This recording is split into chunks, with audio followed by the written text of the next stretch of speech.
वाहिगुरू जी का खालसा वाहिगुरू जी की फतेह। Punjabi audio book सुन रहे सारे ਸਰੋਤਿਆਂ ਨੂੰ मेरे मनिंदर कौर ਵੱਲੋਂ प्यार भरी सत श्री अकाल। ਅੱਜ ਅਸੀਂ किताब पढ़न जा रहे हाँ दुखीए मां पुत, लिखारी ਗਿਆਨੀ सोहन सिंह सीतल। शुरू करते हाँ मुढ़ली बेनती तो। ਜਦੋਂ मैं सिख राज किवें गया लिख रहा सां उदों ही मेरे दिल विच यह दुखीए मां पुत पुस्तक लिखण दे विचार पैदा होए। ज्यों-ज्यों मैं महाराणी जिंद कौर ते उसदे इक्को एक पुत्र महाराजा दलीप सिंह दे हाल खोजदा गया, मेरा दिल अथाह पीड़ नाल भरदा गया। दुनिया उत्ते कई निभागे होए हन, दुखी तो दुखी ते कंगाल तो कंगाल, पर इन्हां दोहां दी मिसाल नहीं मिलेगी। दुनिया भर विचों बहादुर कौम ते जगत प्रसिद्ध बादशाह दी पटराणी जिंद कौरां नूं एक रोटी बदले तरले लैणे पए ते उमर दा चंगा हिस्सा जेल दीआं काल कोठड़ियां विच कट्टना पिया। मर के भी दुश्मनां दे दिलों उसदा वैर ना गया। उहदी लोथ नूं भी कई महीने परदेस विच रुलना पिया। उसदे सिवे दी भभूति भी अपनी जन्म भूमि नूं तरसदी रह गई। होर कोई नहीं होया जिस नाल इस निर्दयी दुनिया ने इन्ना वैर कमाया होवे। दूजा महाराजा दलीप सिंह जो बिना किसी गुनाह दे आदम वांग बहिश्त विचों कढ दिता गया। सारी उम्र विच ओहने इक्को पाप कीता सी, यह कि ओहने एक भले मानस ते बलवान गुआंढी दे यराने उत्ते भरोसा कर लिया सी। इस दा फल ओहनूं राज भाग त्याग के उम्र भर दे दुख कलेश ते झोरे खरीदने पए। अनोखा व्यापारी सी ओह जिसने किस्मत दे के बदकिस्मती वटा लई सी।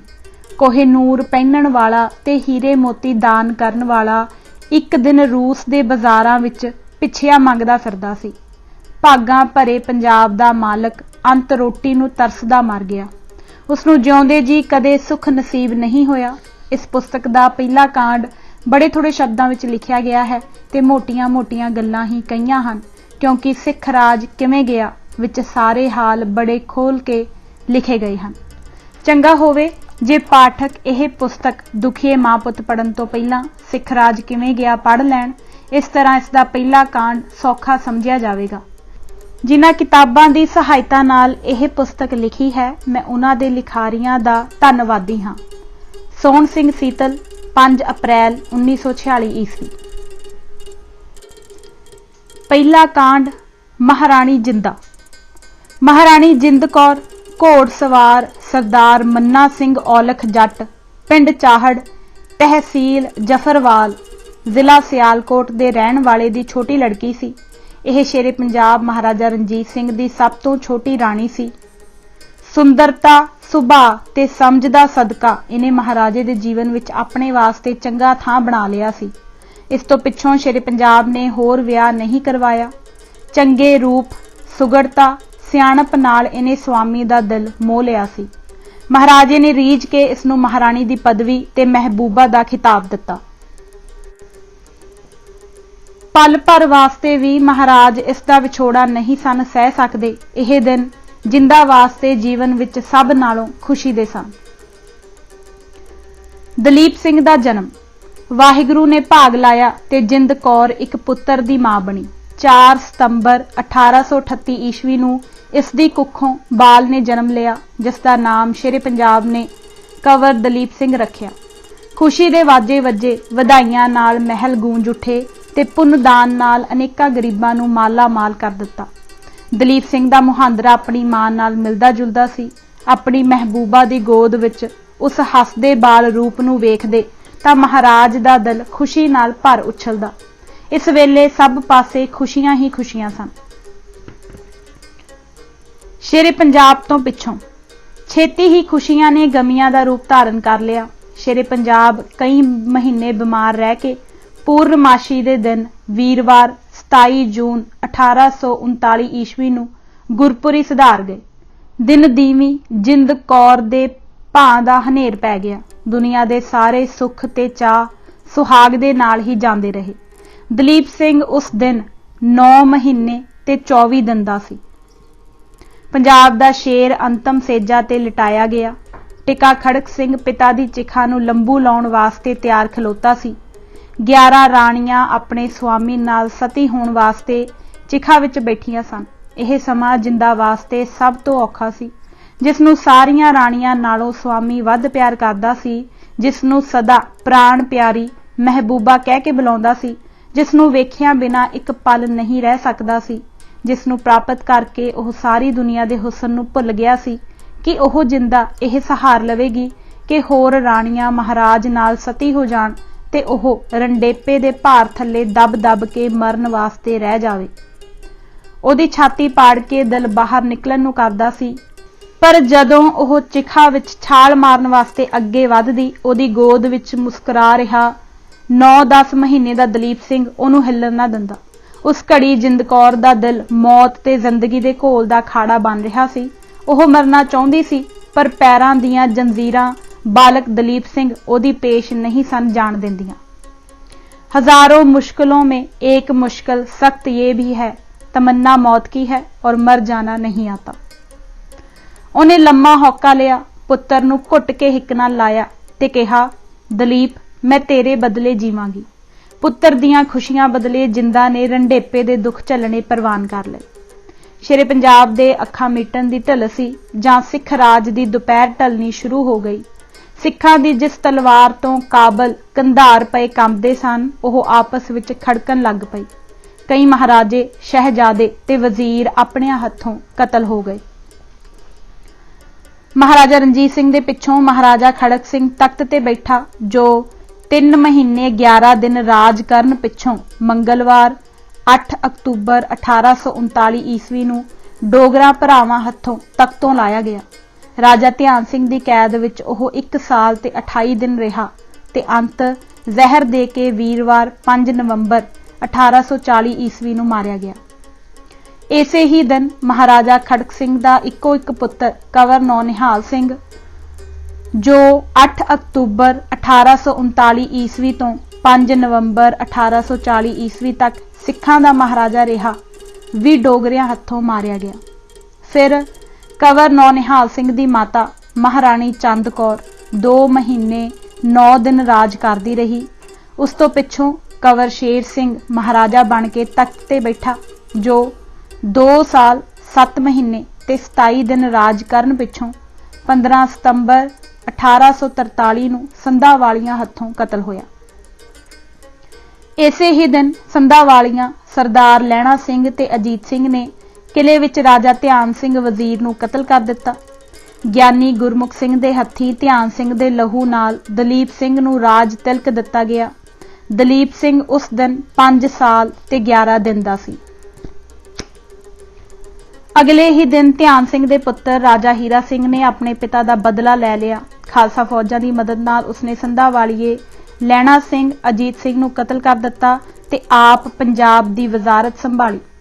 विरोधियों नूं चंगी तरह दबा के राजा हीरा सिंह ने 18 सितंबर 1843 ईस्वी नूं एक वड्डा दरबार किया, जिस विच शेरे पंजाब महाराजा रणजीत सिंह दे सब तो छोटे पुत्र दलीप सिंह दी ताजपोशी दी रस्म अदा की गई।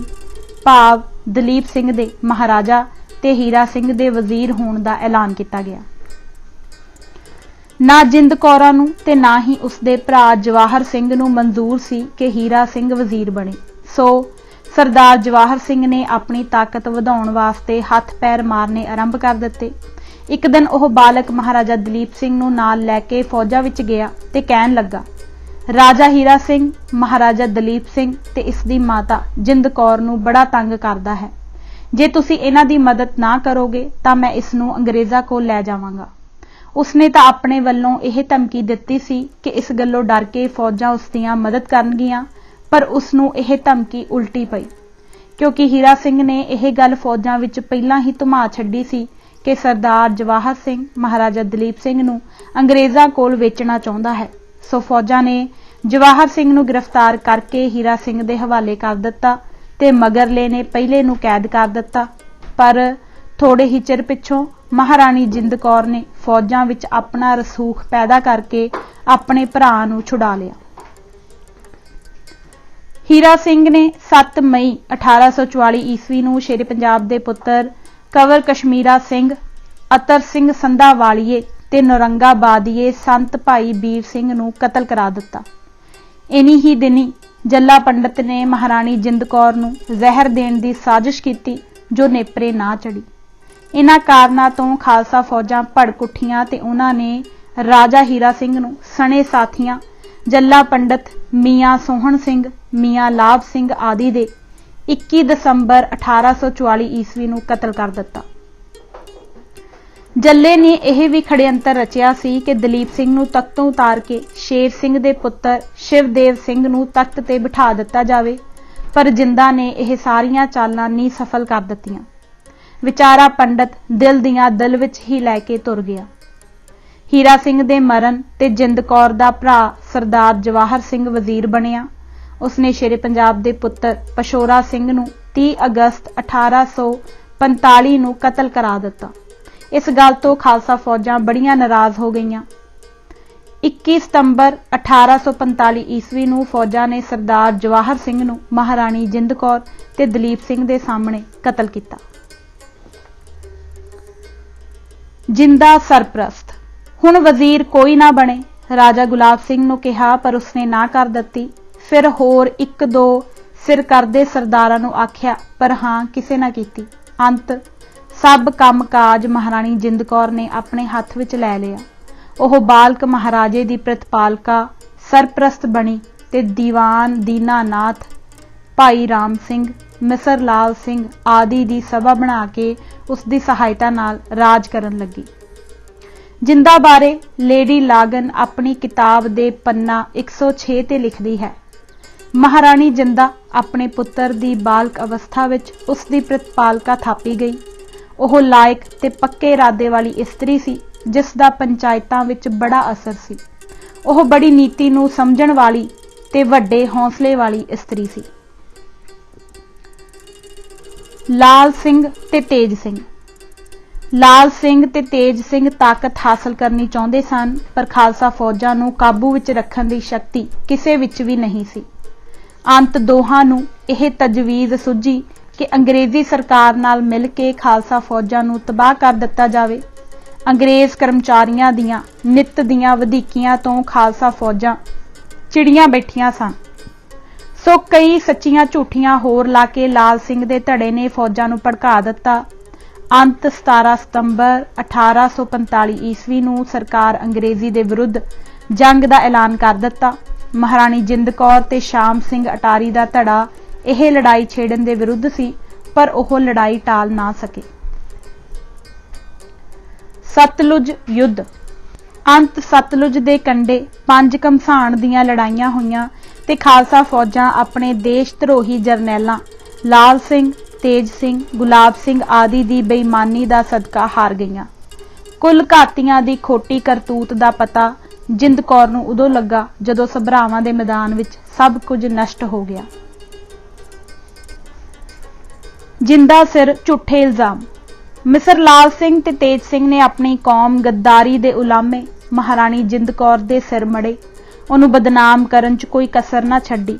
उदों दियां उड़ाईयां गईयां झूठियां अफवाहां अजे तक अनपढ़ ते इतिहास तो अनजान लोकां विच प्रचलित हन। अखे महाराणी जिंद कौर ने खालसा फौजां नूं भड़का के अंग्रेज़ां नाल लड़ाई कराई। उसने अंग्रेज़ां नूं चिट्ठियां लिखियां ते सभरावां दे मैदान विच बारूद दी थां सरों दियां बोरियां घल दित्तियां, जिस वास्ते सिख हार गए। विचार करन तो यह सारियां गल्लां झूठियां सिद्ध हुंदियां हन। जिंद कौर यह लड़ाई छेड़न दे विरुद्ध सी।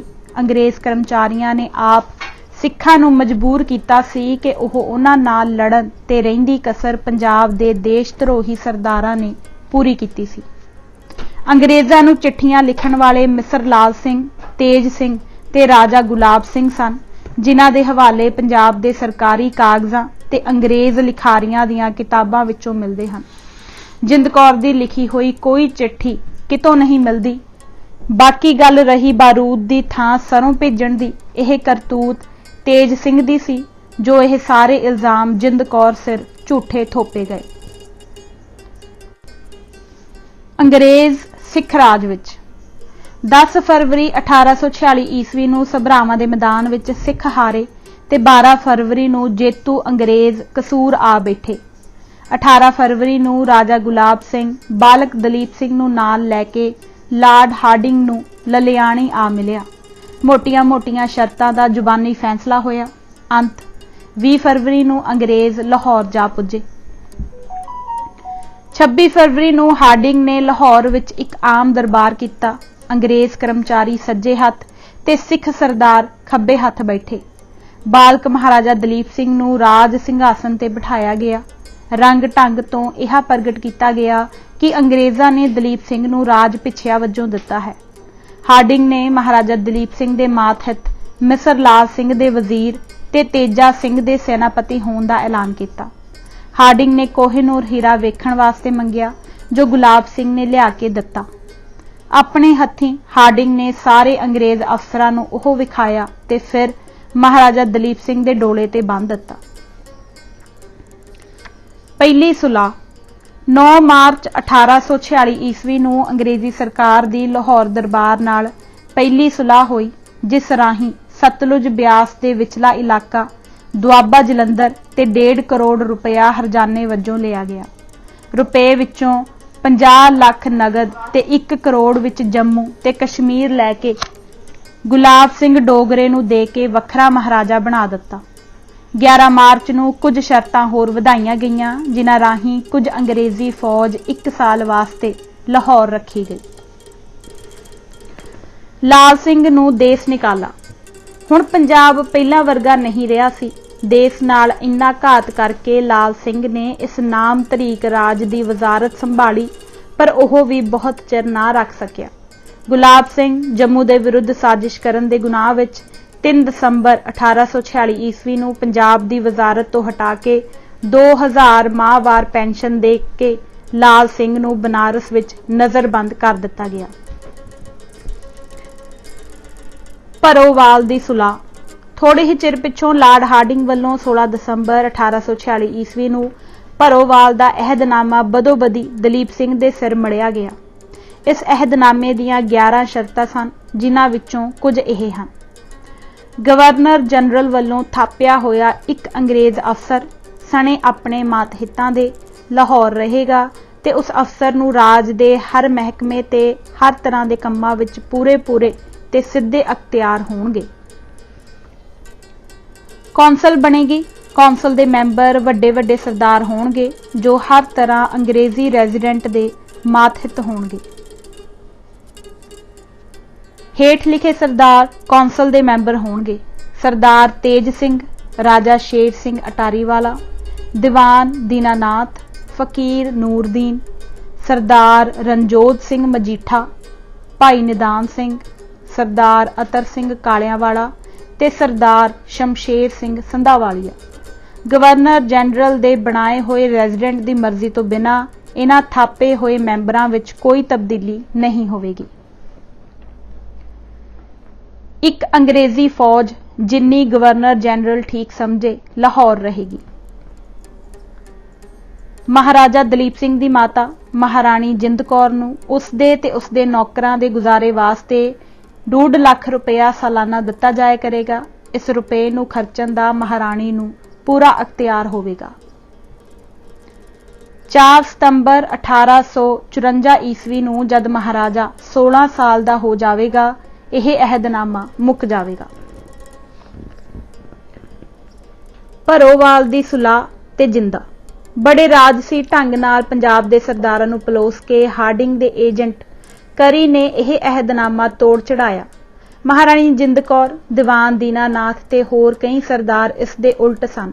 ਜਿਸ ਵੇਲੇ ਹਾਰਡਿੰਗ ਦੇ ਹੱਥਾਂ ਤੇ ਚੜੇ ਹੋਏ ਤੇਜ ਸਿੰਘ ਦੇ ਆਦਮੀ ਇਸ ਨਵੇਂ ਅਹਿਦਨਾਮੇ ਦੇ ਹੱਕ ਵਿੱਚ ਕੁਝ ਸਰਦਾਰਾਂ ਨੂੰ ਕਰ ਰਹੇ ਸਨ, ਉਦੋਂ ਮਹਾਰਾਣੀ ਤੇ ਦੀਵਾਨ ਦੀਨਾਨਾਥ ਨਵਾਂ ਰਾਜ ਪ੍ਰਬੰਧ ਆਪਣੇ ਹੱਥਾਂ ਵਿੱਚ ਲੈਣ ਵਾਸਤੇ, ਜਿਸ ਵਿੱਚ ਅੰਗਰੇਜ਼ੀ ਸਰਕਾਰ ਦਾ ਕੋਈ ਹੱਥ ਨਾ ਹੋਵੇ, ਸਰਦਾਰਾਂ ਨੂੰ ਇਕੱਠਾ ਕਰਨ ਲਈ ਸਾਰਾ ਜ਼ੋਰ ਲਾ ਰਹੇ ਸਨ। ਪਰ ਕਰੀ ਵੱਲੋਂ ਜਾਣ ਬੁੱਝ ਕੇ ਅਹਿਦਨਾਮੇ ਦੇ ਵੇਲੇ ਮਹਾਰਾਣੀ ਨੂੰ ਦੂਰ ਰੱਖਿਆ ਗਿਆ। ਦੀਨਾਨਾਥ ਨੇ ਕਿਹਾ ਸੀ ਕਿ ਮਹਾਰਾਣੀ ਦੀ ਸਲਾਹ ਲਈ ਜਾਵੇ, ਪਰ ਕਰੀ ਨੇ ਉਹਨੂੰ ਝਾੜ ਪਾਉਂਦਿਆਂ ਕਿਹਾ, ਗਵਰਨਰ ਜਨਰਲ ਮਹਾਰਾਣੀ ਦੀ ਸਲਾਹ ਨਹੀਂ ਪੁੱਛ ਰਿਹਾ, ਰਾਜ ਦੇ ਸਰਦਾਰਾਂ ਤੇ ਥੰਮਾਂ ਦੀ ਸਲਾਹ ਪੁੱਛ ਰਿਹਾ ਹੈ। Lawrence resident. ਮੁੱਕਦੀ ਗੱਲ, ਅਹਿਦਨਾਮਾ ਭਰੋਵਾਲ ਹੋ ਗਿਆ। ਹੁਣ ਪੰਜਾਬ ਦਾ ਅਸਲੀ ਹਾਕਮ ਗਵਰਨਰ ਜਨਰਲ ਦਾ ਥਾਪਿਆ ਹੋਇਆ ਰੈਜ਼ੀਡੈਂਟ ਹੈਨਰੀ ਲਾਰੈਂਸ ਸੀ। ਤੇ ਜਿੰਦ ਕੌਰ 2.5 ਲੱਖ ਸਾਲਾਨਾ ਪੈਨਸ਼ਨ ਦੇ ਕੇ ਰਾਜ ਦੇ ਸਾਰੇ ਕੰਮਾਂ ਤੋਂ ਵੱਖ ਕਰ ਦਿੱਤੀ ਗਈ ਸੀ। ਹਾਰਡਿੰਗ ਜਿੰਦਾ ਦੇ ਵਿਰੁੱਧ ਬਾਕੀ ਸਭ ਕੰਮ ਠੀਕ ਚੱਲ ਰਿਹਾ ਸੀ। ਪੰਜਾਬ ਦੇ ਸਰਦਾਰ ਰੈਜ਼ੀਡੈਂਟ ਦੇ ਇਸ਼ਾਰੇ ਤੇ ਕਠਪੁਤਲੀਆਂ ਵਾਂਗ ਨੱਚ ਰਹੇ ਸਨ, ਪਰ ਗਵਰਨਰ ਜਨਰਲ ਹਾਰਡਿੰਗ ਤੇ ਰੈਜ਼ੀਡੈਂਟ ਲਾਰੈਂਸ ਦੇ ਦਿਲ ਵਿੱਚ ਮਹਾਰਾਣੀ ਜਿੰਦ ਕੌਰ ਦੀ ਹੋਂਦ ਕੰਡੇ ਵਾਂਗ ਰੜਕ ਰਹੀ ਸੀ। ਇਹ ਗੱਲ ਹਾਰਡਿੰਗ ਦੀਆਂ ਚਿੱਠੀਆਂ ਤੋਂ ਸਾਫ਼ ਸਿੱਧ ਹੈ। 7 ਦਸੰਬਰ 1846 ਈਸਵੀ ਨੂੰ ਹਾਰਡਿੰਗ ਕਰੀ ਨੂੰ ਲਿਖਦਾ ਹੈ, ਸਾਡੇ ਲਾਹੌਰ ਵਿੱਚ ਕਬਜ਼ਾ ਜਾਰੀ ਰੱਖਣ ਦੇ ਕਿਸੇ ਵੀ ਅਹਿਦਨਾਮੇ ਵਿੱਚ ਇਹ ਸ਼ਰਤ ਹੋਣੀ ਜ਼ਰੂਰੀ ਹੈ ਕਿ ਮਹਾਰਾਣੀ ਦੇ ਹੱਥ ਵਿੱਚ ਕੋਈ ਤਾਕਤ ਨਾ ਰਹੇ। 10 ਦਸੰਬਰ ਨੂੰ ਫਿਰ ਲਿਖਦਾ ਹੈ, ਮੈਨੂੰ ਨਹੀਂ ਪਤਾ ਕਿ ਕਿਸ ਬਕਾਇਦਾ ਰਸਮ ਅਨੁਸਾਰ ਰਾਣੀ ਕਾਰ ਮੁਖਤਿਆਰ ਬਣੀ ਹੈ। ਮੇਰਾ ਅਨੁਭਵ ਇਹ ਹੈ ਕਿ ਉਹ ਮਹਾਰਾਜੇ ਦੀ ਮਾਤਾ ਤੇ ਪ੍ਰਤਪਾਲਕਾ ਹੋਣ ਦੀ ਕੁਦਰਤੀ ਤੇ ਅਣਪੁੱਛੀ ਹੈਸੀਅਤ ਵਿੱਚ ਕਾਰ ਮੁਖਤਿਆਰ ਬਣੀ ਹੋਈ ਹੈ। ਜੇ ਸਰਦਾਰ ਤੇ ਰਸੂਖ ਵਾਲੇ ਹਾਕਮ, ਖਾਸ ਕਰਕੇ ਅਟਾਰੀ ਵਾਲੇ ਸਰਦਾਰ, ਮਹਾਰਾਜੇ ਦੇ ਛੋਟੀ ਉਮਰ ਦੇ ਦਿਨਾਂ ਵਿੱਚ ਸਰਕਾਰ ਅੰਗਰੇਜ਼ੀ ਨੂੰ ਉਸਦੇ ਸਰਪ੍ਰਸਤ ਬਣਨ ਲਈ ਪ੍ਰੇਰਨਾ ਭਰੀ ਬੇਨਤੀ ਕਰਨ ਤਾਂ ਚੁੱਪ ਚਪੀਤੇ ਹੀ ਰਾਣੀ ਦੀ ਤਾਕਤ ਖਤਮ ਹੋ ਜਾਏਗੀ, ਕਿਉਂਕਿ ਇਹ ਗੱਲ ਸਾਫ਼ ਤੌਰ ਤੇ ਲਿਖਤ ਵਿੱਚ ਲਿਆਂਦੀ ਜਾਏਗੀ ਕਿ ਨੌਜਵਾਨ ਮਹਾਰਾਜੇ ਦੇ ਸਰਪ੍ਰਸਤ ਦੀ ਹੈਸੀਅਤ ਵਿੱਚ ਅਤੇ ਰਾਜ ਪ੍ਰਬੰਧ ਕਰਨ ਲਈ ਮਹਾਰਾਜੇ ਦੀ ਤਰਫੋਂ ਕਾਰ ਮੁਖਤਿਆਰੀ ਦੇ ਸਾਰੇ ਅਖਤਿਆਰ ਤੇ ਕੰਮ ਸਰਕਾਰ ਅੰਗਰੇਜ਼ੀ ਦੇ ਹੱਥਾਂ ਵਿੱਚ ਹੋਣੇ ਹਨ। ਇਹ ਤਾਂ ਹੋਈ ਅਖਤਿਆਰੀ ਖੋਣ ਦੀ ਗੱਲ। ਅੱਗੇ ਹੋਰ ਸੁਣੋ। 16 ਦਸੰਬਰ 1846 ਈਸਵੀ 3 ਵਜੇ ਲੋਡੇ ਵੇਲੇ ਦੀ ਚਿੱਠੀ ਵਿੱਚ ਹਾਰਡਿੰਗ ਕਰੀ ਨੂੰ ਲਿਖਦਾ ਹੈ, ਜੇ ਕੋਈ ਗੱਲ ਬਹਿਸ ਵਾਲੀ ਹੈ ਤਾਂ ਉਹ ਹੈ ਰਾਣੀ ਨੂੰ ਬਿੱਲੇ ਲਾਉਣਾ। ਅਸੀਂ ਇਸ ਗੱਲ ਤੇ ਸਹਿਮਤ ਹਾਂ ਤੇ ਇਹ ਗੱਲ ਬਿਲਕੁਲ ਯੋਗ ਹੈ ਕਿ ਰਾਣੀ ਦੇ ਹੱਥ ਵਿੱਚ ਕਾਰ ਮੁਖਤਿਆਰ ਦੀ ਹੈਸੀਅਤ ਵਿੱਚ ਕੋਈ ਤਾਕਤ ਨਾ ਰਹੇ। ਉਸ ਦੀ ਰਿਹਾਇਸ਼ ਦੇ ਥਾਂ ਦਾ ਫੈਸਲਾ ਕਰਨ ਵੇਲੇ ਨਵੇਂ ਰਾਜ ਪ੍ਰਬੰਧ ਦੇ ਵਿਰੁੱਧ ਰਾਣੀ ਵੱਲੋਂ ਹੋਣ ਵਾਲੀਆਂ ਰਾਜਸੀ ਸਾਜ਼ਿਸ਼ਾਂ ਦੇ ਆਧਾਰ ਤੇ ਉਸ ਨੂੰ ਉਹਦੇ ਪੁੱਤਰ ਤੋਂ ਵੱਖਰਾ ਕਰ ਦੇਣ ਦੇ ਵਿਰੁੱਧ ਇਤਰਾਜ਼ ਹੋ ਸਕਦਾ ਹੈ, ਕਿਉਂਕਿ ਇਹ ਆਖਿਆ ਜਾ ਸਕਦਾ ਹੈ ਤੇ ਲੋਕਾਂ ਦੀ ਇਸ ਨਾਲ ਹਮਦਰਦੀ ਵੀ ਹੋ ਜਾਏਗੀ ਕਿ ਰਾਣੀ ਨੂੰ ਉਸ ਵੱਲੋਂ ਹੋਏ ਕਿਸੇ ਰਾਜਸੀ ਗੁਨਾਹ ਤੋਂ ਪਹਿਲਾਂ ਹੀ ਸਜ਼ਾ ਦਿੱਤੀ ਗਈ ਹੈ। ਮੇਰਾ ਖਿਆਲ ਹੈ ਉਹ ਪੰਜਾਬ ਵਿੱਚ ਕਿਸੇ ਹੋਰ ਥਾਂ ਨਾਲੋਂ ਲਾਹੌਰ ਵਿੱਚ ਘੱਟ ਖਤਰਨਾਕ ਹੋਵੇਗੀ। ਜੇ ਉਹ ਕੁਝ ਔਖਿਆ ਕਰਨ ਲੱਗ ਪਵੇ ਤੇ ਉਹਨੂੰ ਦੇਸ ਨਿਕਾਲਾ ਦੇਣਾ ਯੋਗ ਹੋ ਜਾਏ ਤਾਂ ਜ਼ਰੂਰ ਉਸ ਨੂੰ ਸਤਲੁਜੋਂ ਪਾਰ ਭੇਜ ਦਿੱਤਾ ਜਾਏ। ਇਹ ਉਸ ਵੇਲੇ ਦੀਆਂ ਸਲਾਹੀ ਸਨ ਜਦੋਂ ਅਹਿਦਨਾਮਾ ਹੋ ਰਿਹਾ ਸੀ, ਤੇ ਜਦੋਂ ਅਹਿਦਨਾਮਾ ਹੋ ਗਿਆ ਸਾਰੀ ਤਾਕਤ ਰੈਜ਼ੀਡੈਂਟ ਦੇ ਹੱਥ ਵਿੱਚ ਆ ਗਈ। ਫਿਰ ਉਹਨਾਂ ਨੂੰ ਕਿਸ ਗੱਲ ਦਾ ਭੈ ਸੀ ਜਿੰਦ ਕੌਰ ਦੇ ਵਿਰੁੱਧ ਮਨਮਾਨੀਆਂ ਕਰਨ ਵਿੱਚ। ਰੈਜ਼ੀਡੈਂਟ ਦੀ ਜਿੰਦਾ ਨੂੰ ਚਿੱਠੀ। ਮਹਾਰਾਣੀ ਦੀਆਂ ਛੋਟੀਆਂ-ਛੋਟੀਆਂ ਗੱਲਾਂ ਤੇ ਵੀ ਰੈਜ਼ੀਡੈਂਟ ਨੂੰ ਸ਼ੱਕ ਹੋਣ ਲੱਗਾ। ਉਹਨੇ ਬੜੀ ਤਾੜਨਾ ਭਰੀ ਚਿੱਠੀ ਮਹਾਰਾਣੀ ਨੂੰ ਲਿਖੀ। ਭਰੋਵਾਲ ਦੀ ਸੁਲਾਹ ਅਨੁਸਾਰ ਪੰਜਾਬ ਦੇ ਰਾਜ-ਕਾਜ ਵਿੱਚ ਦਖਲ ਦੇਣ ਦਾ ਮਹਾਰਾਣੀ ਨੂੰ ਕੋਈ ਹੱਕ ਨਹੀਂ। ਸੁਤੰਤਰਤਾ ਤੇ ਆਨੰਦ ਨਾਲ ਉਹ ਆਪਣਾ ਜੀਵਨ ਨਿਰਬਾਹ ਕਰ ਸਕੇ, ਇਸ ਵਾਸਤੇ ਉਸ ਲਈ 2.5 ਲੱਖ ਰੁਪਏ ਸਾਲਾਨਾ ਪੈਨਸ਼ਨ ਨਿਯਤ ਕੀਤੀ ਗਈ ਹੈ। ਪਰ ਅਫਵਾਹ ਹੈ ਕਿ ਮਹਾਰਾਣੀ ਕਦੇ 15 ਕਦੇ 20 ਸਰਦਾਰਾਂ ਨੂੰ ਘਰ ਸੱਦ ਕੇ ਉਹਨਾਂ ਨਾਲ ਸਲਾਹ ਕਰਦੀ ਹੈ ਤੇ ਕਈ ਸਰਦਾਰ ਤੇ ਕਰਮਚਾਰੀ ਲੁਕ ਕੇ ਉਸ ਨੂੰ ਮਿਲਦੇ ਹਨ। ਇਹ ਵੀ ਸੁਣਿਆ ਜਾਂਦਾ ਹੈ ਕਿ ਪਿਛਲੇ ਮਹੀਨੇ ਵਿੱਚ ਮਹਾਰਾਣੀ ਨਿੱਤ ਰਾਜ ਮਹਿਲ ਵਿੱਚ 50 ਬ੍ਰਾਹਮਣਾਂ ਨੂੰ ਭੋਜਨ ਕਰਾਉਂਦੀ ਤੇ ਆਪ ਉਹਨਾਂ ਦੇ ਪੈਰ ਧੋਂਦੀ ਰਹੀ ਹੈ। ਇਸ ਤੋਂ ਬਿਨਾਂ ਪਰਮ ਮੰਡਲ ਵਿੱਚ ਵੀ 100 ਬ੍ਰਾਹਮਣਾਂ ਦੇ ਭੋਜਨ ਦੀ ਖਬਰ ਸੁਣੀ ਜਾਂਦੀ ਹੈ। ਮਹਾਰਾਜਾ ਰਣਜੀਤ ਸਿੰਘ ਦੇ ਪਰਿਵਾਰ ਦੀ ਮਾਨ ਮਰਿਆਦਾ ਦੀ ਜ਼ਿੰਮੇਵਾਰੀ ਦਾ ਭਾਰ ਮੇਰੇ ਸਿਰ ਤੇ ਹੈ। ਇਸ ਵਾਸਤੇ ਆਖਣਾ ਪੈਂਦਾ ਹੈ ਕਿ ਇਹ ਸਾਰੇ ਕੰਮ ਮਹਾਰਾਣੀ ਦੀ ਪਦਵੀ ਦੇ ਅਨੁਕੂਲ ਨਹੀਂ ਹਨ, ਉਹਦੀ ਸ਼ਾਨ ਨੂੰ ਵੱਟਾ ਲਾਉਣ ਵਾਲੇ ਹਨ। ਅੱਗੇ ਤੋਂ ਮਹਾਰਾਣੀ ਆਪਣੀਆਂ ਸਹੇਲੀਆਂ ਤੇ ਦਾਸ-ਦਾਸੀਆਂ ਤੋਂ ਬਿਨਾਂ ਹੋਰ ਕਿਸੇ ਨੂੰ ਨਾ ਮਿਲਿਆ ਕਰੇ, ਇਸ ਵਿੱਚ ਉਸ ਦੀ ਹੁਣ ਵੀ ਤੇ ਅੱਗੋਂ ਵੀ ਭਲਾਈ ਹੈ। ਇਸ ਵਾਸਤੇ ਮੈਂ ਇਹ ਗੱਲ ਮਹਾਰਾਣੀ ਨੂੰ ਲਿਖ ਰਿਹਾ ਹਾਂ। ਜੇ ਮਹਾਰਾਣੀ ਦੀ ਇੱਛਾ ਲੋੜਵੰਦਾਂ ਤੇ ਧਾਰਮਿਕ ਪੁਰਸ਼ਾਂ ਨੂੰ ਭੋਜਨ ਛਕਾਉਣ ਦੀ ਹੋਵੇ ਤਾਂ ਹਰ ਮਹੀਨੇ ਦੀ ਪਹਿਲੀ ਨੂੰ ਜਾਂ ਸ਼ਾਸਤਰ ਅਨੁਸਾਰ ਕਿਸੇ ਹੋਰ ਚੰਗੇ ਦਿਨ ਇਹ ਕੰਮ ਕਰਿਆ ਕਰੇ। ਭਾਵ ਇਹ ਕਿ ਮਹਾਰਾਜਾ ਰਣਜੀਤ ਸਿੰਘ ਦੇ ਪੂਰਨਿਆਂ ਤੇ ਮਹਾਰਾਣੀ ਨੂੰ ਚੱਲਣਾ ਚਾਹੀਏ। ਜੇ ਕਿਸੇ ਸਰਦਾਰ ਨੂੰ ਮਹਾਰਾਣੀ ਦਾ ਯੋਗ ਸਨਮਾਨ ਕਰਨ ਲਈ ਜਾਂ ਵਿਚਾਰ ਕਰਨ ਲਈ ਉਸ ਨੂੰ ਮਿਲਣ ਦੀ ਲੋੜ ਪਵੇ ਤਾਂ ਮਹਾਰਾਣੀ ਨੂੰ ਇਸਤਰੀਆਂ ਵਾਂਗ ਨਮਰਤਾ ਤੇ ਸ਼ੀਲਤਾ ਨਾਲ ਮਿਲਣਾ ਚਾਹੀਦਾ ਹੈ। ਕਿਸੇ ਇੱਕ ਮਹੀਨੇ ਵਿੱਚ 5-6 ਸਰਦਾਰਾਂ ਤੋਂ ਵੱਧ ਇਕੱਠੇ ਮਹਾਰਾਣੀ ਨੂੰ ਨਾ ਮਿਲਣ। ਇਹਨਾਂ ਸਰਦਾਰਾਂ ਦੇ ਮਿਲਣ ਸਮੇਂ ਮਹਾਰਾਣੀ ਨੂੰ ਜੋਧਪੁਰ, ਜੈਪੁਰ ਤੇ ਨੇਪਾਲ ਦੀਆਂ ਰਾਜਕੁਮਾਰੀਆਂ ਵਾਂਗ परदे विच जाके मिलना चाहिदा है।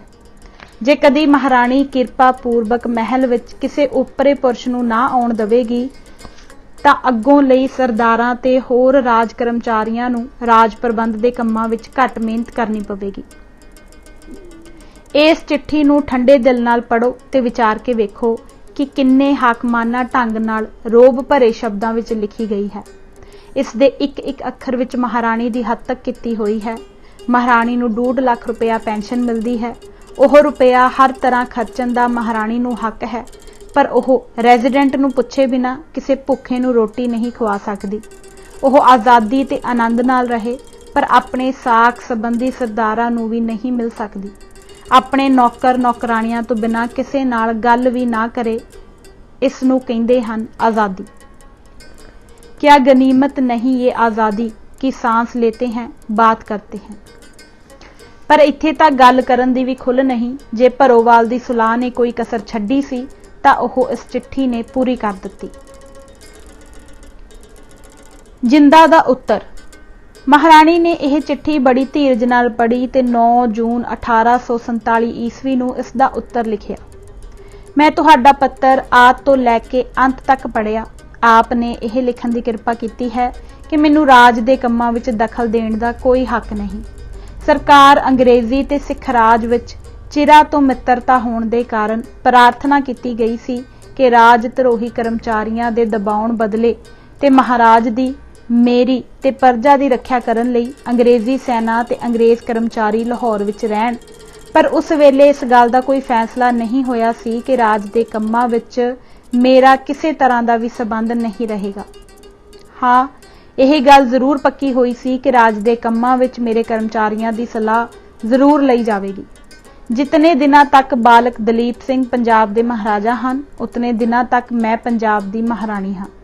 फिर भी जे राज की भलाई लई नवे अहदनामे अनुसार कोई होर प्रबंध किया गया होवे तां मैं उस विच भी राजी हाँ। अपनी 2.5 लाख सालाना पेंशन बारे मैं इन्ना ही आखना है कि हुण इस गल की चर्चा करनी व्यर्थ है। कारण यह है कि मनुख की जिहो जही हालत हो जावे ओह उसे अनुसार अपने दिहाड़े कट लैंदा है। फिर इस गल दे जानन दा की भाव है कि ओहदा जीवन किस ढंग दा बीत रहा है, क्योंकि यह प्रबंध महाराज दे जवान होण तक राज दे भले वास्ते किया गया है। इसलिए मैं इस विच प्रसन्न हाँ। सरदारां नूं एकांत विच मिलन ते सलाह करन बारे असली गल यह है कि मैं केवल 2 वार सरदारां नूं बुला के सलाह कीती सी। एक बार अमृतसर तो लाहौर आउण वेले मैं उन्हां नूं यह सलाह दित्ती सी कि परमे दे लाहौर आउण विच कोई भलाई नहीं, ते दूजी वार महाराजा दे निजी खर्च बारे कुछ सलाह करन लई मैं उन्हां नूं सद्दिया सी। इस तो बिना मैं कदे कदे सरदार तेज सिंह ते दीवान दीनानाथ नूं सद लैंदी हाँ।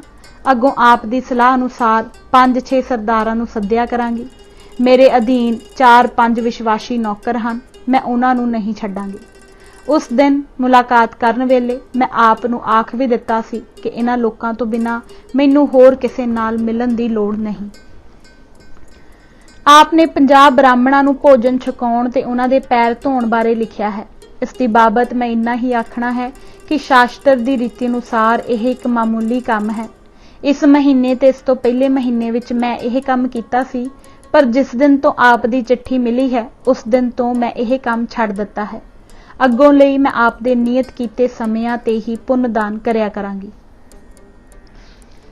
परम मंडल दे ब्राह्मण भोजन बारे भी इहो आखना है कि वह बड़ा पवित्र स्थान कहा जाता है, इसलिए उत्थे ब्राह्मण भेजे गए सन। आप लिखते हो कि आप पंजाब विच सुख वरताउण दे महाराजा रणजीत सिंह दे परिवार ते साडे सन्मान दी रखिया दे वधेरे चाहवान हो। साडे सत्कार लई अंग्रेजी सरकार जो कुछ उपाय करेगी उस लई असी अंग्रेज़ां दे धन्नवादी होवांगे। आपने जयपुर, जोधपुर ते नेपाल दीयां राजकुमारियां वांग मैनू भी परदे विच रहण वास्ते कहा है। इस दे संबंध विच केवल इन्ना ही आखना है कि ओह राजकुमारियां राज दे कम्मां विच कोई हिस्सा नहीं लैंदियां, इसलिए उन्हां दा परदे विच रहना सुखाला है, क्योंकि उन्हां दे राज विच स्वामी, भगत, बुद्धवान ते विश्वासी राज कर्मचारी अपने प्राण ला के भी अपने राज की भलाई चाहुंदे हन। पर इत्थे जिस राज भगती नाल राज कर्मचारी काम करते हैं आप तो गुझी नहीं है। आप इस गल ते भरोसा रखो कि कोई ओपरा आदमी साडे रणवास विच नहीं आउंदा ते ना ही कोई ओपरा आदमी अग्गों आवेगा। तां भी मेरी आप अगे प्रार्थना है कि आप कुछ इहो जिहे इतबारी सरदार नियत कर देवो ਜਿਹੜੇ ਆਪ ਨੂੰ ਮੇਰੇ ਸੰਬੰਧ ਵਿੱਚ ਖਬਰਾਂ ਦਿੰਦੇ ਰਹਿਣ, ਪਰ ਦਰਬਾਰ ਦਾ ਕੋਈ ਵੀ ਸਰਦਾਰ ਇਸ ਕੰਮ ਲਈ ਨਾ ਲਾਇਆ ਜਾਵੇ। ਇਹ ਵੱਡੀ ਖੁਸ਼ੀ ਦੀ ਗੱਲ ਹੈ ਕਿ ਮਹਾਰਾਜਾ ਰਣਜੀਤ ਸਿੰਘ ਅੰਗਰੇਜ਼ਾਂ ਨਾਲ ਮਿੱਤਰਤਾ ਕਰ ਗਏ ਹਨ, ਜਿਸ ਦਾ ਅੰਮ੍ਰਿਤ ਫਲ ਮੈਂ ਤੇ ਬਾਲਕ ਮਹਾਰਾਜਾ ਦੋਵੇਂ ਭੋਗ ਰਹੇ ਹਾਂ। ਜਦ ਕਦੇ ਲੋੜ ਸਮਝੋ ਮੈਨੂੰ ਸਿੱਖਿਆ ਦੇਣ ਤੋਂ ਨਾ ਉਕਣਾ। ਇਹ ਚਿੱਠੀ ਪੜ੍ਹ ਕੇ ਰੈਜ਼ੀਡੈਂਟ ਨੂੰ ਅੱਗ ਲੱਗ ਉੱਠੀ। ਉਹਦੇ ਦਿਲ ਵਿੱਚ ਜਿੰਦਾ ਵਾਸਤੇ ਵੈਰ ਭਾਵ ਹੋਰ ਵੱਧ ਗਿਆ। ਉਹ ਉਸ ਦੀਆਂ ਸਾਧਾਰਨ ਗੱਲਾਂ ਚੋਂ ਵੀ ਕੋਈ ਨਾ ਕੋਈ ਸਾਜ਼ਿਸ਼ ਭਾਲਣ ਲੱਗਾ। ਇੱਕ ਵਾਰ ਮਹਾਰਾਣੀ ਦੀ ਸਹੇਲੀ ਉਸ ਵਾਸਤੇ ਮੁਲਤਾਨ ਤੋਂ ਸਫੈਦ ਗੰਨਾ ਲਿਆਈ। ਰੈਜ਼ੀਡੈਂਟ ਨੂੰ ਖੁੜਕੀ ਕਿ ਜਿੰਦ ਕੌਰ ਮੂਲ ਰਾਜ ਮੁਲਤਾਨ ਨਾਲ ਮਿਲ ਕੇ ਅੰਗਰੇਜ਼ਾਂ ਵਿਰੁੱਧ ਕੋਈ ਸਾਜ਼ਿਸ਼ ਕਰਨ ਲੱਗੀ ਹੈ, ਪਰ ਉਹਦੇ ਵਿੱਚ ਸੀ ਕੀ? ਪਰਮੇ ਨੂੰ ਫਾਂਸੀ। ਇਨੀ ਹੀ ਦਿਨੀ ਪਰਮੇ ਨੇ ਤੇਜ ਸਿੰਘ ਨੂੰ ਮਾਰਨ ਦੀ ਸਾਜ਼ਿਸ਼ ਕੀਤੀ। ਰੈਜ਼ੀਡੈਂਟ ਨੇ ਇਸ ਵਿੱਚ ਵੀ ਜਿੰਦਾ ਦਾ ਹੱਥ ਸਮਝਿਆ। ਮੁਕੱਦਮਾ ਲਾਰਡ ਹਾਰਡਿੰਗ ਤੱਕ ਪੁੱਜਾ। ਉਸਨੇ ਜਿੰਦਾ ਨੂੰ ਨਿਰਦੋਸ਼ ਮੰਨਿਆ ਤੇ ਪਰਮੇ ਨੂੰ ਫਾਂਸੀ ਦੀ ਸਜ਼ਾ ਦਿੱਤੀ। ਤੇਜ ਸਿੰਘ ਰਾਜਾ ਬਣਿਆ। ਹੁਣ ਗੱਲ ਕੱਥੇ ਰੈਜ਼ੀਡੈਂਟ ਬਹਾਨੇ ਟੋਲਣ ਲੱਗਾ ਜਿਵੇਂ ਉਹ ਮਹਾਰਾਣੀ ਨੂੰ ਦੇਸ਼ ਨਿਕਾਲਾ ਦੇ ਸਕੇ, ਤੇ ਬਹਾਨਾ ਵੀ ਛੇਤੀ ਹੀ ਮਿਲ ਗਿਆ।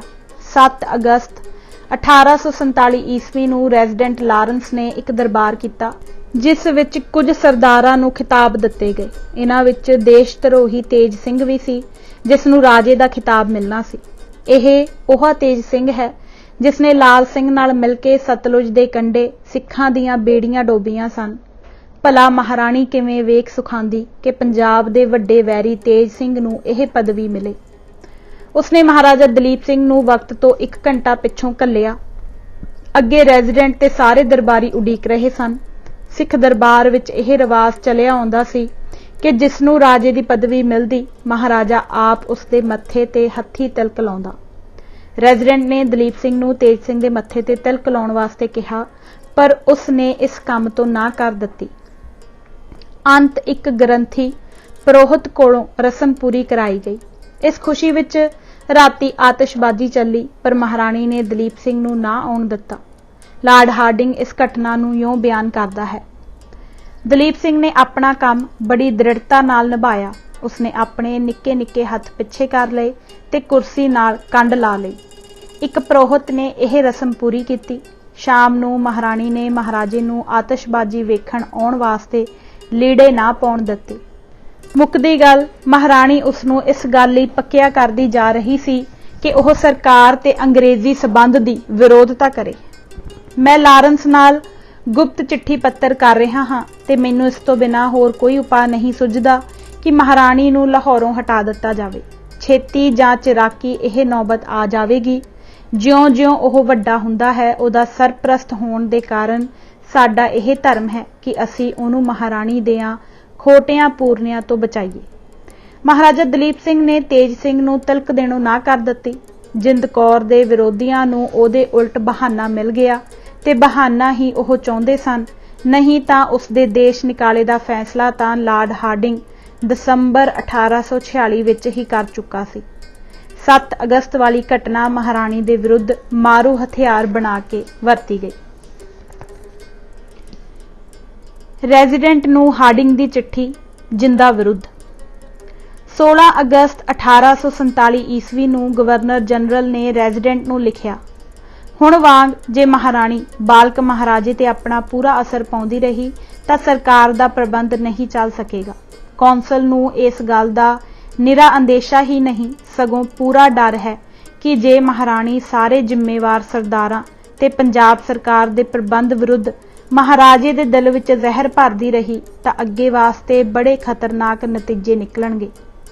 ਫਿਰ ਇਸ ਵਾਸਤੇ ਗਵਰਨਰ ਜਨਰਲ ਦੀ ਰਾਏ ਵਿੱਚ ਰਾਜਸੀ ਤੌਰ ਤੇ ਇਹ ਬਿਲਕੁਲ ਠੀਕ ਹੈ ਕਿ ਸ਼ਹਿਜ਼ਾਦੇ ਨੂੰ ਉਸਦੀ ਮਾਂ ਤੋਂ ਹੁਣੇ ਵੱਖਰਾ ਕਰ ਦਿੱਤਾ ਜਾਵੇ।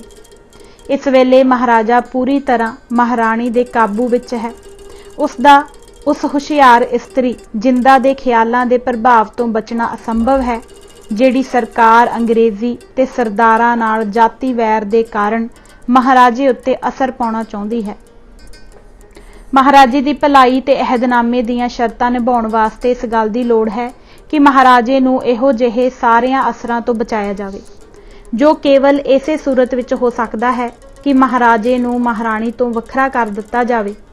ਪਰ ਇਹਨਾਂ ਰਾਜਸੀ ਮਾਮਲਿਆਂ ਦੇ ਨਾਲ-ਨਾਲ ਗਵਰਨਰ ਜਨਰਲ ਉਹਨਾਂ ਜ਼ਿੰਮੇਵਾਰੀਆਂ ਵਿੱਚ ਵੀ ਬੱਧਾ ਹੋਇਆ ਹੈ ਜੋ ਉਸ ਉੱਤੇ ਸਰਕਾਰ ਅੰਗਰੇਜ਼ੀ ਨੇ ਮਹਾਰਾਜੇ ਦੀ ਬਾਲਕ ਅਵਸਥਾ ਵਿੱਚ ਉਸ ਦੀ ਰੱਖਿਅਕ ਬਣਨ ਦਾ ਇਕਰਾਰ ਕਰਕੇ ਲਈਆਂ ਹਨ। ਇਸੇ ਖੱਤ ਵਿੱਚ ਗਵਰਨਰ ਜਨਰਲ ਨੇ ਰੈਜ਼ੀਡੈਂਟ ਨੂੰ ਇਹ ਵੀ ਲਿਖਿਆ ਕਿ ਮਹਾਰਾਣੀ ਨੂੰ ਲਾਹੌਰੋਂ ਕੱਢਣ ਬਾਰੇ ਦਰਬਾਰ ਵਿੱਚ ਪ੍ਰਗਟ ਤੌਰ ਤੇ ਸਲਾਹ ਲਈ ਜਾਵੇ। ਅੰਗਰੇਜ਼ ਕਰਮਚਾਰੀ ਹੁਣ ਹੀ ਜਿੰਦਾ ਨੂੰ ਦੇਸ਼ ਨਿਕਾਲਾ ਦੇ ਦੇਣਾ ਚਾਹੁੰਦੇ ਸਨ, ਪਰ ਦਰਬਾਰ ਦੇ ਸਰਦਾਰ ਨਾ ਮੰਨੇ। ਇਵਾਨਸ ਬੈਲ ਲਿਖਦਾ ਹੈ, ਅਸੀਂ ਜਾਣਦੇ ਹਾਂ ਕਿ ਅਗਸਤ 1847 ਵਿੱਚ ਮਹਾਰਾਣੀ ਨੂੰ ਦੇਸ਼ੋਂ ਕੱਢ ਦੇਣ ਦੀ ਸਲਾਹ ਵਿੱਚ ਸਰਦਾਰਾਂ ਨੇ ਕਿਸੇ ਤਰ੍ਹਾਂ ਦਾ ਕਲੰਕ ਦਾ ਟਿੱਕਾ ਆਪਣੇ ਮੱਥੇ ਲੈਣਾ ਨਾ ਮੰਨਿਆ। ਇਸ ਵਾਸਤੇ ਲਾਹੌਰੋਂ 20 ਮੀਲ ਦੀ ਵਿੱਥ ਉੱਤੇ ਮਹਾਰਾਣੀ ਸ਼ੇਖੂਪੁਰ ਕਿਲੇ ਵਿੱਚ ਘੱਲ ਦਿੱਤੀ ਗਈ। ਜਿੰਦਾ ਸ਼ੇਖੂਪੁਰੇ ਕੈਦ। ਮੁੱਕਦੀ ਗੱਲ, ਲਾਰੈਂਸ ਨੇ ਜਿੰਦ ਕੌਰ ਨੂੰ ਕਿਲਾ ਸ਼ੇਖੂਪੁਰੇ ਵਿੱਚ ਨਜ਼ਰਬੰਦ ਕਰਨ ਦਾ ਫੈਸਲਾ ਦੇ ਦਿੱਤਾ ਤੇ ਉਹਦੀ ਪੈਨਸ਼ਨ ਘਟਾ ਕੇ 4000 ਰੁਪਏ ਮਹੀਨਾ 2.5 ਲੱਖ ਸਾਲਾਨਾ ਦੀ ਥਾਂ 84,000 ਸਾਲਾਨਾ ਕਰ ਦਿੱਤੀ। ਇਹ ਦੁਖਦਾਈ ਖਬਰ ਸੁਣਾਉਣ ਵਾਸਤੇ ਮਹਾਰਾਣੀ ਕੋਲ ਉਸਦਾ ਭਰਾ ਹੀਰਾ ਸਿੰਘ ਗਿਆ। ਜਿੰਦ ਕੌਰ ਨੇ ਬੜੇ ਹੌਸਲੇ ਨਾਲ ਸੁਣਿਆ ਤੇ ਕਿਹਾ, ਜਿਸ ਵਿੱਚ ਉਹਨਾਂ ਨੂੰ ਭਲਾਈ ਸੁੱਝੀ, ਮੈਂ ਉਹ ਕੁਝ ਕਰਨ ਲਈ ਤਿਆਰ ਹਾਂ। ਮਹਾਰਾਣੀ ਨੇ ਸ਼ੇਖੂਪੁਰ ਜਾਣ ਤੋਂ ਪਹਿਲਾਂ ਇੱਕ ਵਾਰ ਰੈਜ਼ੀਡੈਂਟ ਨੂੰ ਮਿਲਣਾ ਚਾਹਿਆ, ਪਰ ਉਹਨੇ ਆਗਿਆ ਨਾ ਦਿੱਤੀ। ਸੰਤ ਨਿਹਾਲ ਸਿੰਘ ਦਾ ਲੇਖ। ਸੰਤ ਨਿਹਾਲ ਸਿੰਘ ਨੇ 1968 ਬਿਕਰਮੀ ਦੇ ਜੇਠ ਮਹੀਨੇ ਦੀ ਮਰਿਆਦਾ ਵਿੱਚ ਇਉਂ ਲਿਖਿਆ ਹੈ, ਇਸ ਤੇਜ ਸਿੰਘ ਨੂੰ ਤਿਲਕ ਨਾ ਦੇਣ ਦਾ ਫਲ ਇਹ ਹੋਇਆ ਕਿ ਇਸ ਘਟਨਾ ਤੋਂ ਕੁਝ ਦਿਨ ਪਿੱਛੋਂ ਰਾਜ ਮਹਿਲ ਵਿੱਚੋਂ ਸਭ ਨੌਕਰ ਹਟਾ ਦਿੱਤੇ ਗਏ। ਮਹਾਰਾਜਾ ਦੀ ਆਤਮਾ ਨੇ ਉਸ ਨੂੰ ਦੱਸ ਦਿੱਤਾ ਕਿ ਕੋਈ ਔਕੜ ਆਉਣ ਵਾਲੀ ਹੈ। ਸੰਧਿਆ 18 ਅਗਸਤ ਨੂੰ ਫਿਰ ਦਰਬਾਰ ਹੋਇਆ, ਜਿਸ ਵਿੱਚ ਮਹਾਰਾਜਾ ਵੀ ਬਿਰਾਜਮਾਨ ਸਨ। ਲਾਰੈਂਸ ਨੇ ਮਹਾਰਾਜਾ ਨੂੰ ਘੋੜੇ ਤੇ ਚੜ੍ਹ ਕੇ ਹਵਾ ਖਾਣ ਜਾਣ ਵਾਸਤੇ ਕਿਹਾ। ਕੁਵੇਲਾ ਹੋਣ ਦੇ ਕਾਰਨ ਮਹਾਰਾਜਾ ਬੜੇ ਹੈਰਾਨ ਹੋਏ, ਪਰ ਉਹਨਾਂ ਇਹ ਪ੍ਰਾਰਥਨਾ ਮੰਨ ਲਈ। ਉਹ ਗੁਲਾਬ ਸਿੰਘ ਅਟਾਰੀ ਵਾਲੇ ਤੇ ਕੁਝ ਹੋਰ ਸਰਦਾਰਾਂ ਸਣੇ ਸ਼ਾਲਮਰ ਬਾਗ ਵੱਲ ਚਲੇ ਗਏ। ਥੋੜੇ ਚਿਰ ਨੂੰ ਹਨੇਰਾ ਹੋ ਗਿਆ ਤਾਂ ਮਹਾਰਾਜੇ ਨੇ ਮੁੜਨਾ ਚਾਹਿਆ। ਇਸ ਵਿਚਾਰ ਨਾਲ ਉਹਨਾਂ ਸ਼ਹਿਰ ਵੱਲ ਘੋੜਾ ਮੋੜਿਆ। ਗੁਲਾਬ ਸਿੰਘ ਨੇ ਇਹ ਆਖ ਕੇ ਰੋਕਿਆ ਕਿ ਆਪ ਸ਼ਹਿਰ ਮੁੜ ਕੇ ਸਾਡਾ ਨੱਕ ਵਢਾਓਗੇ। ਲਾਰੈਂਸ ਸਾਹਿਬ ਦੀ ਆਗਿਆ ਹੈ ਕਿ ਮੈਂ ਆਪ ਨਾਲ ਸ਼ਾਲਮਰ ਜਾਵਾਂ। ਮਹਾਰਾਜੇ ਨੇ ਦੁੱਖ ਨਾਲ ਜਾਣਾ ਮੰਨ ਲਿਆ। ਉੱਥੇ ਪੁੱਜੇ ਤਾਂ ਬਾਗ ਵਿੱਚ ਆਪਣੇ ਨੌਕਰਾਂ ਨੂੰ ਵੇਖਿਆ ਤੇ ਇਹ ਵੀ ਡੱਠਾ ਕਿ ਰਾਤ ਕੱਟਣ ਲਈ ਸਾਰਾ ਸਮਾਨ ਪਿਆ ਹੈ। ਇਸ ਤੇ ਆਪ ਨੇ ਰੱਤੀ ਵੀ ਗੁੱਸਾ ਪ੍ਰਗਟ ਨਹੀਂ ਕੀਤਾ, ਪਰ ਪ੍ਰਸ਼ਾਦ ਨਾ ਛਕਿਆ। ਦੂਜੇ ਦਿਨ ਆਪ ਨੂੰ ਪਤਾ ਲੱਗਾ ਕਿ ਆਪ ਦੀ ਮਾਤਾ ਨਜ਼ਰਬੰਦ ਕਰਕੇ ਸ਼ੇਖੂਪੁਰ ਭੇਜੀ ਗਈ ਹੈ। ਇਹ ਸੁਣ ਕੇ ਮਹਾਰਾਜੇ ਦਾ ਗਮ ਨਾਲ ਦਿਲ ਟੁੱਟ ਗਿਆ, ਕਿਉਂਕਿ ਆਪ ਦਾ ਆਪਣੀ ਮਾਤਾ ਨਾਲ ਬਹੁਤ ਪਿਆਰ ਸੀ। ਲਾਹੌਰ ਪੁੱਜ ਕੇ ਆਪ ਨੇ ਆਪਣੇ ਪਹਿਲੇ ਨਿਵਾਸ ਅਸਥਾਨ ਸੰਮਨ ਬੁਰਜ ਵਿੱਚ ਨਾ ਰਹਿਣ ਦੀ ਇੱਛਾ ਪ੍ਰਗਟ ਕੀਤੀ ਤੇ ਤਖਤਗਾਹ ਦੇ ਉੱਪਰਲੇ ਕਮਰਿਆਂ ਵਿੱਚ ਰਹਿਣ ਲੱਗੇ। ਕੁਝ ਦਿਨ ਮਗਰੋਂ ਆਪ ਦੀ ਮਾਤਾ ਨੇ ਆਪ ਨੂੰ ਰਾਜੀ ਖੁਸ਼ੀ ਦਾ ਸੁਨੇਹਾ ਘੱਲਿਆ ਤੇ ਆਪ ਲਈ ਕੁਝ ਖਿਡੌਣੇ ਤੇ ਮਠਿਆਈ ਘੱਲੀ। ਮਾਤਾ ਦੀ ਰਾਜੀ ਖੁਸ਼ੀ ਦਾ ਸਮਾਚਾਰ ਪਾ ਕੇ ਆਪ ਨੂੰ ਬੜੀ ਖੁਸ਼ੀ ਹੋਈ, ਪਰ ਇਹ ਸੁਭਾਗ ਵੀ ਆਪ ਨੂੰ ਮੁੜ ਪ੍ਰਾਪਤ ਨਾ ਹੋਇਆ। ਰੈਜ਼ੀਡੈਂਟ ਦੀ ਆਗਿਆ ਨਾਲ ਚਿੱਠੀ ਪੱਤਰ ਵੀ ਬੰਦ ਕਰ ਦਿੱਤਾ ਗਿਆ। 19 ਅਗਸਤ ਨੂੰ ਜਿੰਦ ਕੌਰ ਸ਼ੇਖੂਪੁਰ ਪੁੱਜੀ। ਉਸ ਦੀ ਰਾਖੀ ਦਾ ਭਾਰ ਸਰਦਾਰ ਬੂੜ ਸਿੰਘ ਨੂੰ ਸੌਂਪਿਆ ਗਿਆ। ਅਗਲੇ ਦਿਨ ਗਵਰਨਰ ਜਨਰਲ ਦਾ ਇਹ ਐਲਾਨ ਨਿਕਲਿਆ। ਜਿੰਦਾ ਦੀ ਕੈਦ ਬਾਰੇ ਹਾਰਡਿੰਗ ਦਾ ਐਲਾਨ। ਲਾਹੌਰ ਦਰਬਾਰ ਦੇ ਸਰਦਾਰਾਂ, ਧਾਰਮਿਕ ਆਗੂਆਂ, ਬਜ਼ੁਰਗਾਂ ਤੇ ਮਹਾਰਾਜਾ ਦਲੀਪ ਸਿੰਘ ਦੇ ਰਾਜ ਦੇ ਵਸਨੀਕਾਂ ਦੇ ਗਿਆਨ ਵਾਸਤੇ ਆਮ ਐਲਾਨ। ਲਾਹੌਰ 20 ਅਗਸਤ 1847 ਈਸਵੀ। ਲਾਹੌਰ ਦਰਬਾਰ ਤੇ ਸਰਕਾਰ ਅੰਗਰੇਜ਼ੀ ਵਿੱਚ ਮਿੱਤਰਤਾ ਹੋਣ ਦੇ ਕਾਰਨ ਮਹਾਰਾਜੇ ਦੀ ਬਾਲਕ ਅਵਸਥਾ ਵਿੱਚ ਉਸ ਨੂੰ ਵਿੱਦਿਆ ਦੇਣ ਤੇ ਉਸ ਦੀ ਪਾਲਣਾ ਤੇ ਰੱਖਿਆ ਕਰਨ ਵਿੱਚ ਗਵਰਨਰ ਜਨਰਲ ਪਿਤਾ ਵਰਗਾ ਸ਼ੌਕ ਰੱਖਦਾ ਹੈ। ਇਸ ਕਾਰਜ ਸਿੱਧੀ ਵਾਸਤੇ ਗਵਰਨਰ ਜਨਰਲ ਬੜਾ ਹੀ ਜ਼ਰੂਰੀ ਸਮਝਦਾ ਹੈ ਕਿ ਮਹਾਰਾਜੀ ਨੂੰ ਉਸ ਦੀ ਮਾਤਾ ਮਹਾਰਾਣੀ ਤੋਂ ਅਲੱਗ ਕਰ ਦਿੱਤਾ ਜਾਵੇ। ਇਸ ਸਲਾਹ ਵਿੱਚ ਦਰਬਾਰ ਨੇ ਸਰਬਸੰਮਤੀ ਪ੍ਰਗਟ ਕੀਤੀ ਹੈ। सो 19 अगस्त 1847 ईस्वी नूं महाराणी साहिबा ने लाहौर दे राज महल नूं छड्डिया ते उहनूं शेखूपुर पहुंचाया गया। यह कदम उठाउण दे हेठ लिखे सबब हन। पहला, भरोवाल दी सुलाह वेले यह जरूरी समझिया गया सी कि प्रजा दी भलाई वास्ते हर तरह के राजसी कंमां दे प्रबंध तो महाराणी नूं अलग रखिया जावे। उसनूं वखरा गुजारा दिता गया कि वह अपनी रहिंदी जिंदगी इज्जत नाल गुजार सके। यह सब कुछ हुंदियां होइयां महाराणी गौरमेंट नूं उल्टाण दीयां चालां चलदी रही ते वजीरां दी इन्नी विरोधता करदी रही है कि सरकारी कंमां विच रुकावटां ते औकड़ां पैदा हुंदियां रहियां हन। दूजा, महाराजा अजे बालक है ते ओह वड्डा हो के ओह जिहा बनेगा जिहो जिहा उसनूं बनाया जावेगा। सो यह संभव है कि ओहदी माता अपने जाती विरोध के कारण सरदारां दे विरुद्ध ओहदे मन विच जहर भरदी रहेगी। राज दे वजीरां ते सरदारां दी विरोधता दी सिੱਖਿਆ उसनूं दित्ती जावेगी ते अजिही सिੱਖਿਆ दी कदे आग्या नहीं दित्ती जा सकती। महाराजे दी सिੱਖਿਆ मन की उचाई, कुदरती विद्या ते इंसानी गुणां दे आधार ते होनी चाहिदी है ताकि इस अहदनामे दे मुक्कण उत्ते महाराजे ते उसकी प्रजा की हर श्रेणी विच अमन बहाल रह सके ते ओह एक दूजे नूं मेहरबान समझण। अमन एक रब्बी दात है, पर जे महाराजा अपनी मां कोल रहा तां ओहदी आस नहीं रखी जा सकती। तीजा, जदों तक महाराणी लाहौर दे राज महल विच है, ओपरे बंदे बिना रुकावट उसनूं मिल सकते ने ते हर एक फसादी जो हुण वाले प्रबंध ते खुश नहीं महाराणी नूं राज दा सरताज समझदा है ते विचों कईयां ने तां खालसा सरकार नूं उल्ट देण दे भी यतन कीते हन।